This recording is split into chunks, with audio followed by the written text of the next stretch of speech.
Welcome, everyone, to another episode of the Cup of Nurses podcast. Thank you, everybody, for your time. Make sure you like, subscribe, leave some comments if you have some ideas for episodes, if you want to just talk to us. Make sure you check us out on YouTube. Got some cool vlogs there. We got episode breakdowns. You know, we're everywhere nowadays. We're trying to keep it popping everywhere. Matt, what's up?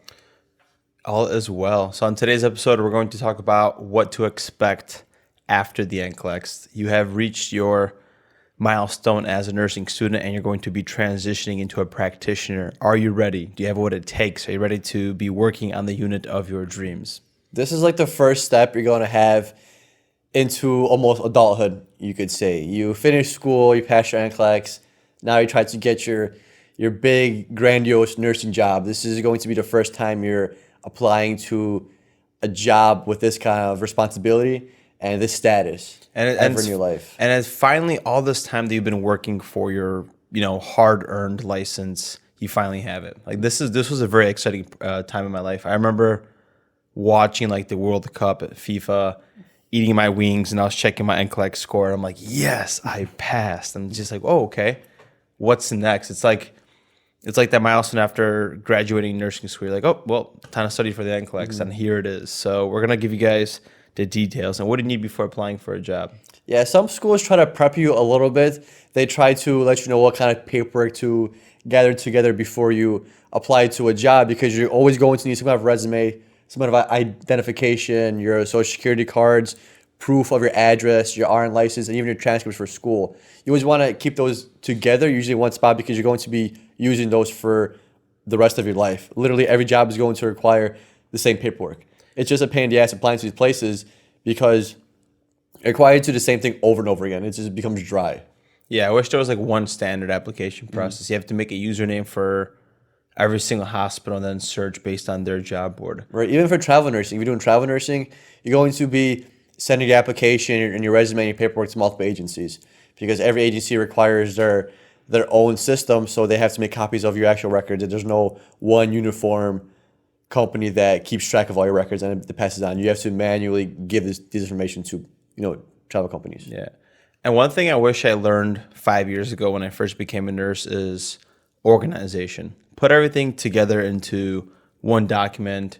Either that's going to be your Apple Notes, maybe your Google Drive. Create folders for information, resumes, where you applied, passwords for that, all your certifications. Make a nice template for that, because when you start travel nursing, you apply for a different job, you're going to need those things again. And it's going to be a pain in the ass going on the American Heart Association looking for your certifications because you've misplaced them. And the most important piece of that is going to be resume. We did a really good episode with one of our friends, Amanda Gordonary. It was episode 74, where we really dove deep into resume and resume building. And she actually is the creator and owner of the Resume RX, and she actually has resume workshops.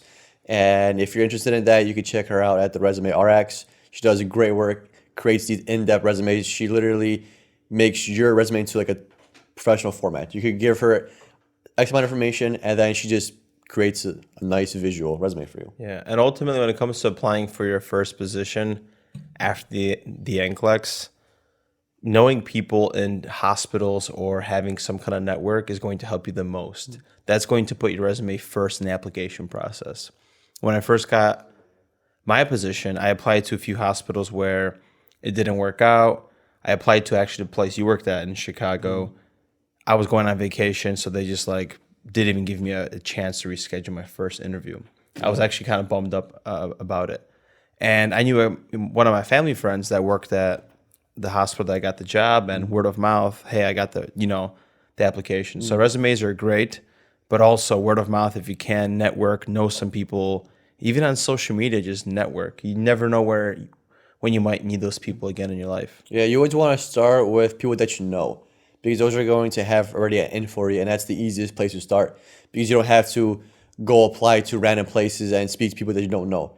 If you know somebody that works in a hospital and you're trying to apply at a hospital, you should probably reach out to that person, because they might get an in for you. Another good place to start looking if you're going to be on a job search is whatever is closest to you. That's the most convenient, because some people waste 45 minutes to an hour driving one way to their job and then another 1 hour back, and that's literally wasting 6% of your day just by driving and commuting to work.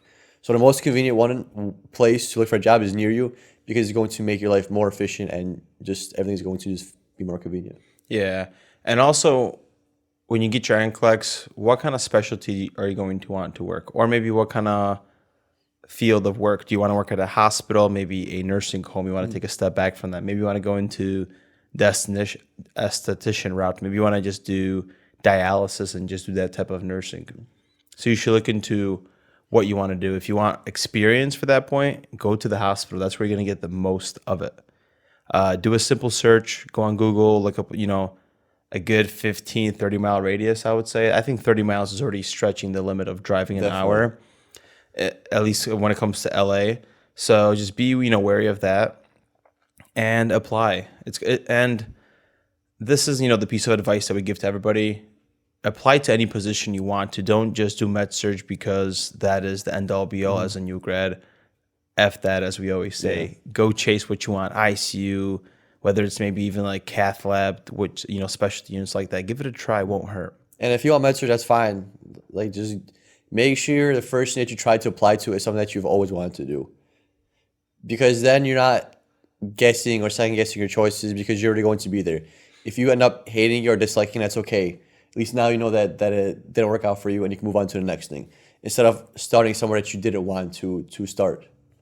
Yeah, and I would also consider, is it a full-time position, part-time position, a per diem? It all depends on what timeline of life are you on. Yeah. Do you have kids where maybe your husband is making a lot of income and you want to be that stay-at-home mom role? You just had a kid. You want to pick up part-time nursing for now.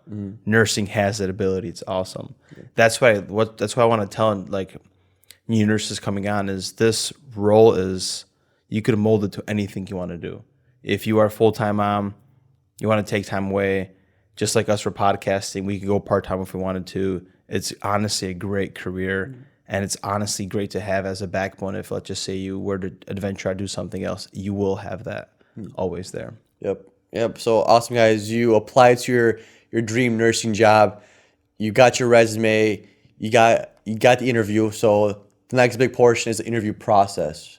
We're not going to go into in-depth about the interview process, but always a few good questions. We want to list a few good questions because lots of times people don't know what kind of questions to ask back to their future employers, right? And that's always kind of discouraging almost because you always want to ask them some kind of a question so you get some kind of information because you're going to be overwhelmed.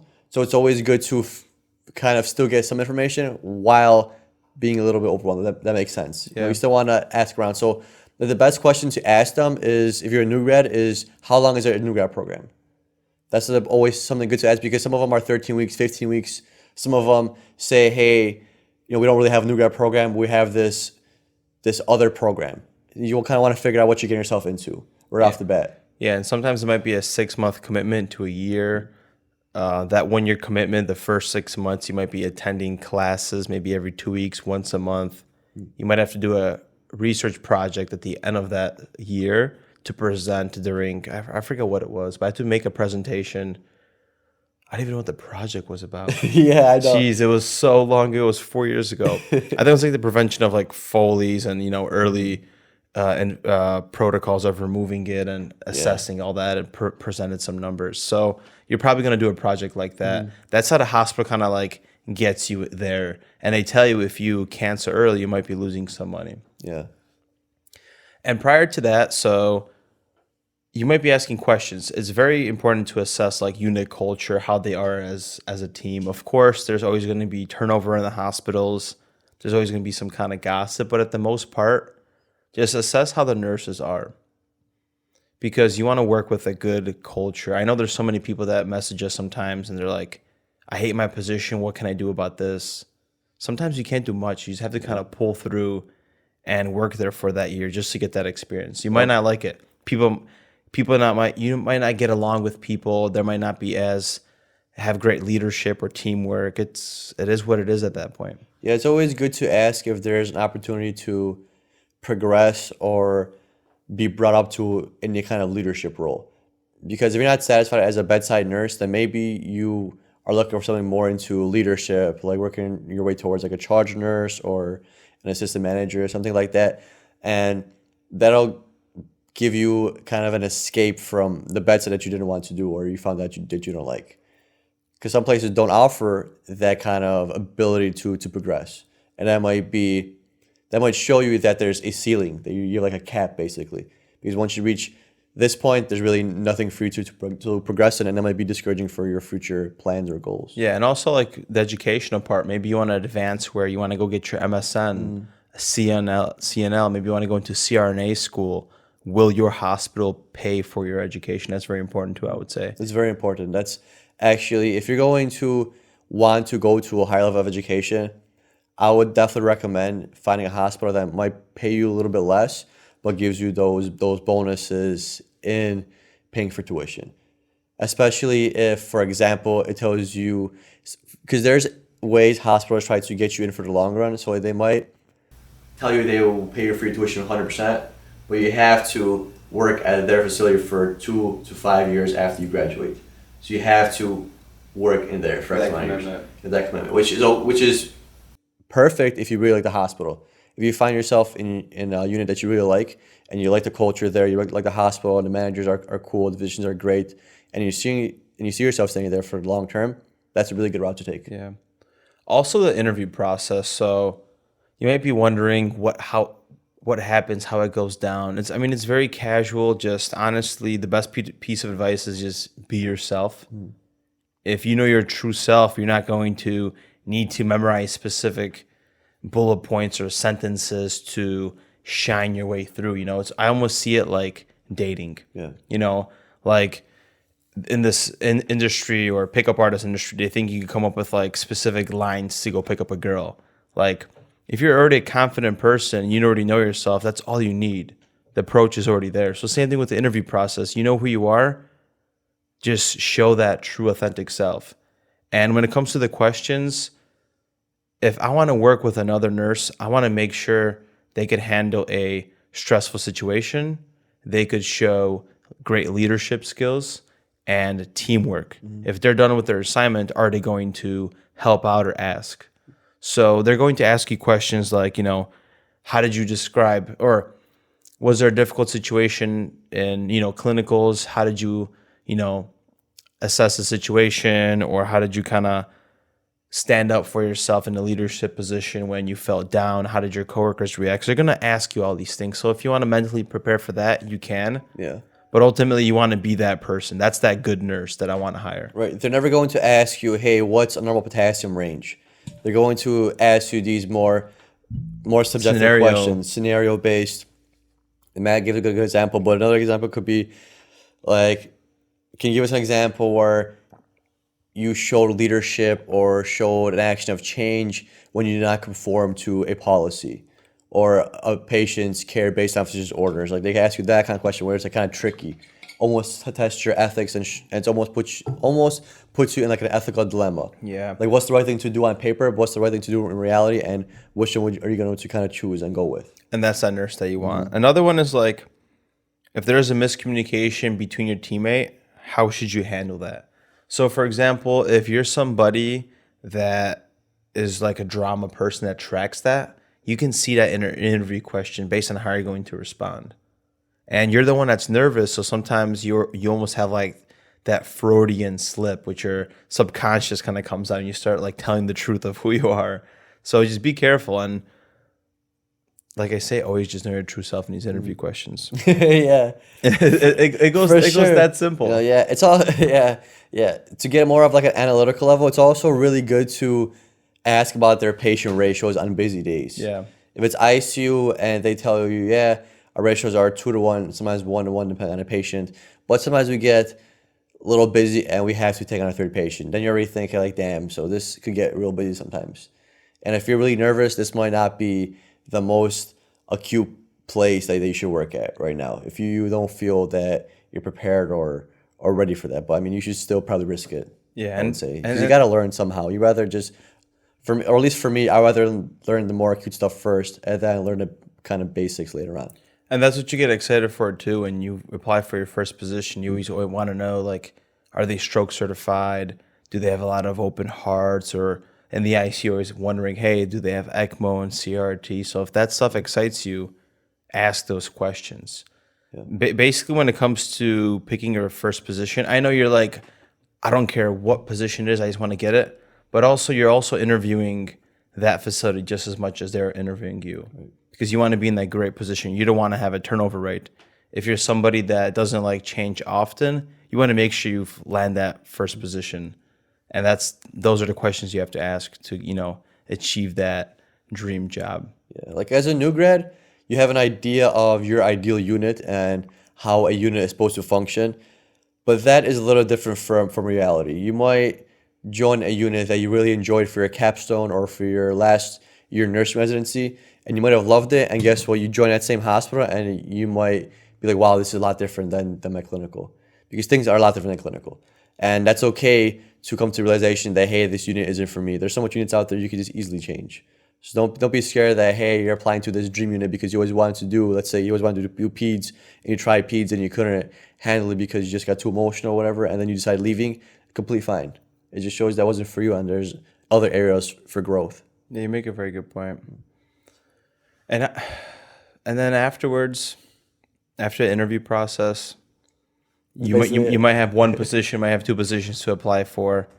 Just hopefully your new grad orientation is going to prepare you for everything. So that's another thing. I would also ask about like preceptorship, how it is, because sometimes I had only one preceptor and I preferred having two or three because you could learn these learning styles. When it comes to having your first position, just be that learning sponge and pick up on people's learning styles, how they give a report, how they do specific things. You know what I'm saying? There's always a process to things, and you'll start finding your own way of, doing things. As a new grad, we have very minimal expectations of you. When a new grad comes, or I work with a new grad, I already know they're like at the bottom, so I'm not gonna push them too hard. I'm not going to, judge them harshly or anything like that, because I know they're trying to learn. And obviously, I'm going to try and foster their learning skills with asking them different questions and bringing them in to help them with certain things. That's just how it works. And ultimately, if you're working at that culture that you chose that's positive, those veteran nurses or nurses like you are going to look over that new grad. Yeah. They're going to make sure that you're not messing up. And they're going to see sometimes when you're like freaking out and you need help, and just be honest and ask for that help. Just like I had that nursing student, and he did the same repetitive movement like 3 times, trying to make sure that the tubing is primed for the Tylenol. Because the chamber was completely full, so he thought it was empty. He couldn't see it. And he did it 3 times, and I know he needed like help, but I was just waiting for him to say something. You need something? He didn't want to ask. And then he's like, yeah. I don't know if this is empty or not. No, it's good, man. And then I like showed him, okay, this is how you check. Undo the cassette, garbage. Okay, liquid, good. Okay, no air bubbles. So yeah, just ask. And there's also those you might be saying, well, there's units that they eat their young. That's a double-edged sword. It's hard to give advice because there's those kind of nurses everywhere. There's so many personalities on the unit. There's no one perfect unit. There's just certain people there's certain nurses that eat their young, and then once you get over that curve, they're super cool. That's just how it works. It's just the unit dynamics, and it all somehow functions together in a variety of aspects, and it just for some reason works, and it just fosters patient care. Yeah, it's just because you've been to different units, and there's different dynamics on each unit. And somehow it works each time because patient care is great no matter what. Yeah, or sometimes you like tell yourself, oh, this might be bad or whatever. And it's just like everybody turns out to be great. And you just put all those thoughts into your own mind and created this bad image of this unit. It turned out to be just great. And it's like the shifts are, we're enjoying them. Yeah, they're fun. All right, I think we should wrap this one up. This is a quicker one. I feel like I had a hard time remembering sometimes everything I did as a new grad. It was such a long time. And when it comes to like applying for positions now, it's just like whatever to me. It's so easy to land a job as a nurse. Yeah. Yeah, I literally have majority of my paperwork just in one file, just so I know where it's at, and that's literally all the paperwork that I need to apply. Because every application process is literally the same. It's just for a different company. Yeah. So you just keep your papers in one place, or even somewhere in your computer where you have the electronic version in one place and a paper version in another place. It's basically all you're going to need, just organization. Yeah, and like the level that we're at with travel nursing is you don't even have interviews. Your interviews are literally just getting your job accepted. That it basically gets facilitated between the agency and you. You negotiate, they like it, you have the offer, you sign, and sometimes you might not even meet the manager or talk to her until you see her in person for the first time when you land, on your contract. Yeah, it's less formal. Travel nursing is definitely less formal because, excuse me, I burped a little bit right there, but it's definitely less informal because when you're getting hired to like a staff position in a hospital, they have in mind that you're going to stay there for as long as possible. Retention. That's why they invest more money in your, you say, startup process as a nurse, especially from the beginning, because they want you to know the fundamentals and get embedded into the system. That way, once you're there, they have you for the long term. That's why they invest in a little bit more of you in the beginning. For travel nursing, they just need you there temporarily. So they don't really care too much about your long term, just about the short term. Hey, we got to fill this void with X amount of nurses. Let's pay them whatever they need to get paid, and let's move on. Yep. And that's just how business works with travel nursing. You come in, you come out for X amount of time. If they like you, if they need more people, they renew your contract. If they don't, keeps going. Business as usual. All right. Hopefully you guys enjoyed this episode about what to do after the NCLEX, landing your first job, interview process, looking for hospitals. It's not as bad as you guys might think. And before you know it, you're going to be on your first position. Yep. Have a great day, and don't forget to check out couplenurses.com. Peace. Peace.